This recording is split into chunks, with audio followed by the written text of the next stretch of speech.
Good morning, everyone. I am out in my garden today because we've had such beautiful weather. I don't like to look at that grey cloud though, but I'm sure it will pass.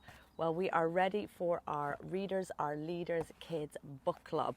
So I'm redoing the pages from last week because we had that little interruption, and I'm being even braver now by coming outside. I have the dog here, I have the cat here, so I'm sure we're going to get lots of lovely interruptions today as we go through our book club, but we're ready for it. We're ready for it. Okay, so Break the Mould by Sinead Burke. So we're going to do this for just a couple of minutes, and then we're going to move on to the junior book, which is Fox Makes Friends. Do you know, I can actually hear the hens actually at me as well, so that will be another interruption today, no doubt. So Fox Makes Friends in about 10 minutes. Okay, so we were just at the point of, we were saying the centre of attention, page 91 on Break the Mould. So having honest and even awkward conversations is a good thing, but not all curiosity is kind. And if you're joining in to watch this morning, do tell me where you're watching from, and I'll give you a bit of a shout out and say good morning. There are times when you may be stared at, laughed at, pointed out, or even made to feel unimportant or worthless. The reasons why make no sense at all. There are times when I've been walking towards a group of people and laughter erupts. They think it's okay to laugh at me because, being a little person, I'm in a minority. You might be in a minority because of your gender, race, religion, disability, language, or your family makeup. You might be the only one like you in your class or in the playground. We are all different, but being in a minority can bring an added challenge. I've been called names and words that make me shrink inside myself, and sometimes photographs are taken of me without my permission. Why, might you ask? I ask myself the same thing. There was even a time when a stranger took a photo of me from their car. I was walking and noticed that a car had slowed down to my pace right beside me. They lowered the window, took a photo, and drove off. My body rattled. I got a fright. I was upset and couldn't stop crying. They didn't know who I was, nor did they care. I was just something for them to laugh at. They didn't even think of me as a person. I was afraid and so hurt by their cruelty. I couldn't understand why they would act and behave like this. I did nothing wrong. I was just being myself. Each time someone stared at me or pointed me out, it was a reminder that I am different. This could have made me think that my difference wasn't to be celebrated, or maybe even something that I should try to hide from, but my family taught me differently. My family doesn't look like most families, but there are many families just like mine. My dad is a little person and my mum is average height. I'm the eldest of 5 children. I have 3 sisters and 1 brother, and I'm the only one of the children who is a little person. I wasn't always comfortable with being the centre of attention, or with answering strangers' questions, but I've learned how to manage it and to see each awkward conversation as a bridge closer to living in a world that encourages every person to just be themselves. I've learned that being different is worth celebrating. I remember chatting with my parents about what makes people do and say things that are hurtful and unkind. Why do people think it's okay to instill fear in others and make them feel less? We didn't have all the answers to these big questions, but talking through it helped. My parents reminded me that I can't control how other people behave towards me. It's not my fault and it's not my responsibility. Who do you want to be, Sinead? They asked. Do you want to be a person who chooses to make others cry or make them feel less in order to make yourself feel better? Or do you want to be a person who lights a room and makes other people feel better about themselves just by being you? I still think of this conversation today because I choose to be a kind person. I choose to make people feel better about themselves and the world after having a conversation with me. I choose to answer people's curious questions and teach them about life as a little person. I choose to be kind to people, my friends, my family, and myself. I choose to proudly take my place in the world. Glad to be me. Throughout your life, some people may choose to be mean. They might try to convince you not to be proud of yourself and to think less of your difference as something that should make you feel less. But if this happens, remember that their actions and words do not define you and that they don't have the power to shape who you are, so you shouldn't let this shape how you feel about yourself. There are 3 things that I do to help remind myself that I am glad to be me. Why don't you try them too? Number 1. I remind myself that there is only one of me, that I am smart, kind, and sometimes funny.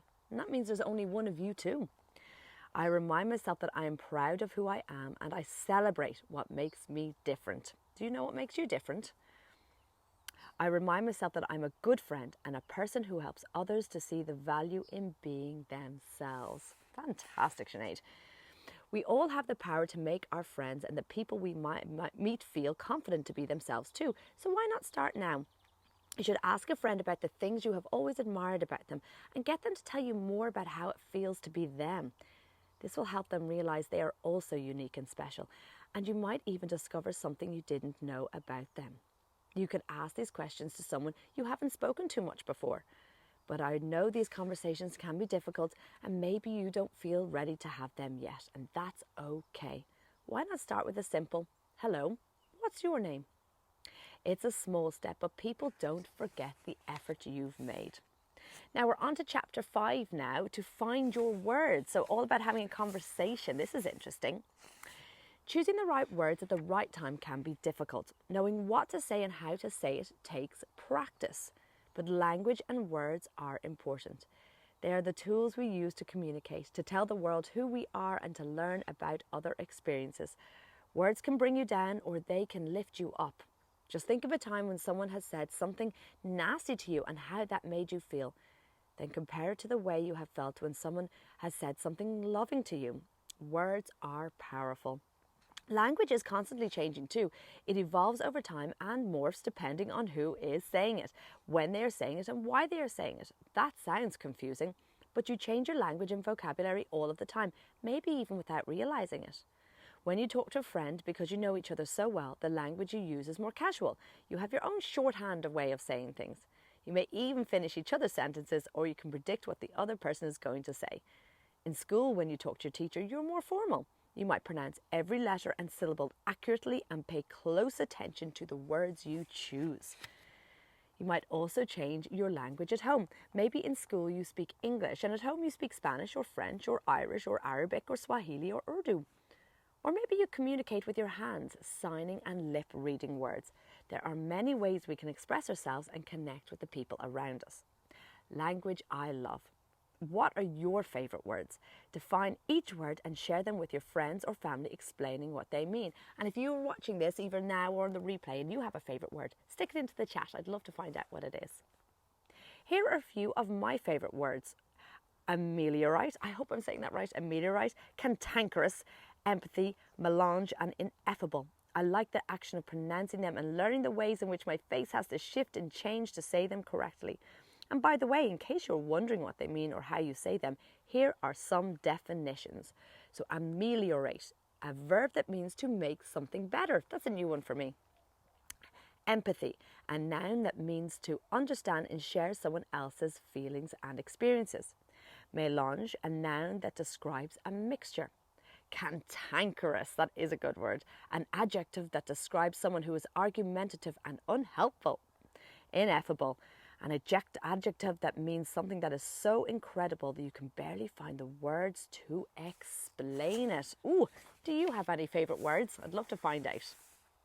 Language is a powerful tool. Have you ever looked at the objects and the people that surround you and wondered how they got their names? Language is a powerful tool. It doesn't just name our world, it shapes it. But our relationships with language can be a little complicated. Mine is. Maybe you've been called names that upset you. Words that hurt because of the colour of your skin, your disability, your gender or your religion. Your age, for who you love and who loves you, or for another reason, or for no real reason at all. But sometimes it's not even about the words that other people call you, but the words you use to describe yourself. When I was younger, I didn't want to give myself a label. It made me feel even more different to my friends, and all I wanted to be was Sinead, just Sinead. I guess in a way, maybe I thought that having a label was something to be embarrassed about or ashamed of. I was keen to look, think and feel like everyone else, and my words mirrored these fears and anxieties. I'm disabled and I'm very proud to be disabled. Yet when some people hear that word, they become awkward and not sure how to speak or act towards me. I think it's because in the past, when we described someone as disabled, it meant that there was something wrong with them. A divide was created between non-disabled people and disabled people. It was an old way of thinking that came from fear or nervousness. I became an advocate which is a person who believes in something and tries to make a difference, and my thinking changed. I began to understand and accept that my difference and my disability was something to be proud of. I began to allow myself to use the word disabled and proudly spoke about the many ways that I was different. It was a badge of honour. After all, being a little person has shaped my personality and allowed me to become a person that I loved, admired and respected. It allowed me to be me. Language is personal and powerful. It has the potential to make people feel included, accepted and lifted, but it can also cause upset, harm and hurt. Knowing which words to use and when to use them is not always easy, particularly when there isn't one agreed term. Not everyone chooses to use the same words or same language to describe themselves. For me, I am most comfortable with being described as a little person. But for others, they might prefer words such as dwarf, person with restricted growth, or person of short stature. The words that make one person feel comfortable might make another uncomfortable. Maybe think of it like this. If someone called Kimberly told you that they didn't like being called Kim, then it wouldn't be very kind to go around calling them Kim, would it? And to people who aren't called Kimberly or Kim, they might not think it's a big deal. Why should it matter? They're both just names. But you don't know what feelings a certain name can summon for someone, so it's always better to be curious and to ask to make sure you aren't going to hurt anyone's feelings. What should I call you? To help figure out how to do that, here's a story of when I was at school. I was much younger than you, and one of the girls in my class asked me a question. "What should I call you?" they said. I was confused. "What do you mean?" "Because you're small, because you're different, what's the word?" "I'm a little person," I said proudly, "but my name is Sinead. You can call me Sinead." Everyone will have words, names and labels that they like and dislike, and sometimes you might feel too shy to ask them. If that's the case and you're ever in doubt, the best thing is to call someone by their name. All right, so we're going to leave it there for our Break the Mold. That's page 108. We'll pick that up and we might just get to finish this before the summer holidays. What do you think? For our junior book today, we're going to do Fox Makes Friends. I absolutely adore this book, which is why we're going to do it again this week. So this is a book that I think was given as a present to my son Oliver. And I just love reading it. I really love reading it. Okay, so Fox sat in his room and he was bored. I bet you know someone who's like that. I know, he said, "I need a friend." Do you ever feel that too? I'm bored. Supposedly being bored is your brain's way of needing something to explore. So being bored is actually good because it means you're just on the tip of creativity. So whenever you feel bored, you're like, my brain needs something and needs some sort of stimulation. And try not to just go for passive stimulation like watching telly or getting some sort of entertainment. Go exploring and find something creative to do because that's really what your brain needs. Fox picked up his net and went to see his mum. "I'm going to catch a friend," he declared. "Oh, you can't catch friends," Mum explained. "You have to make friends." So Fox put down his net and set off to make a friend. You can't catch a friend. What can I make a friend out of, he thought. He picked up some sticks, an apple and some nuts and fixed them all together. At last he had a brand new friend standing in front of him. How do we think that's going to work? He's got a great imagination. "Are you my friend?" Fox asked. But the friend said nothing. "Can you come and play?" he said. But the friend didn't move. Maybe he's too small, Fox thought. I need to make a bigger friend. Just then a rabbit ran by. "Excuse me," said Fox. "I'm trying to make a friend, but this one is too small. Can you help me make a bigger one?" "Okay," said Rabbit. What's starting to happen now? They worked together and picked up a turnip, some tomatoes and some twigs. They stuck them all together and soon they had a bigger friend standing before them. "Will you be our friend?" they asked. But there was no answer. "Can you come out and play?" they said. But the friend just stood there. "Maybe he's still too small," said Rabbit. A moment later, Fox and Rabbit heard giggling in the treetops. It was a squirrel. "What a mess you two are making," he laughed. Well, if you can do better, come down and help us, said Fox. Okay, said Squirrel.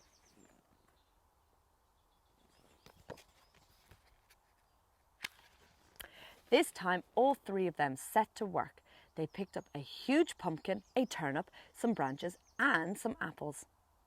They put them all together and had the biggest friend they could make. Are you our friend? They asked. Please, can you come and play? But there was no reply.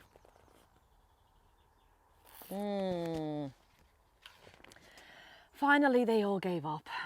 Oh well, said Fox, I suppose I will never be able to make a friend. Do you see what's happened here? Was he able to make a friend? Just then, Fox's mother came by. Hello, she said. Who are all your new friends? Oh, said Fox, my plan didn't work. We made friends, but they won't play with us. Not them, giggled his mother. These friends, she said, pointing to Squirrel and Rabbit. Fox looked over at Squirrel and Rabbit and suddenly realised he had been making friends all along. They look like they're having a dance party, don't they? So Fox, Squirrel and Rabbit played for the rest of the day and they stayed friends forever. How gorgeous is that? I wonder if you made a friend that you stayed friends with forever. And there he is, Fox starting off with one little friend. So that is Fox Makes Friends by Adam Relf. And we have Sinead Burke's Break the Mould. So we'll pick that up again next week and I'll have another junior book for you in next week's book club. I hope you have a fantastic day wherever you are. And also remember the replays are available on YouTube if you want them there over on the F.Y.I Dance Club page. Plus loads of dance stuff because that's what I love to do. Okay, have a wonderful weekend and I shall see you, if you're in F.Y.I Dance Club, I will see you next week for our last class of the season. Can you believe it? We're at the end of our season. So hopefully I have a little surprise ready for you for next week. And if I don't see you in F.Y.I Dance Club, drop us a message and I'll tell you how you can get involved in our classes or summer camps. Okay, see you. Have a fantastic day.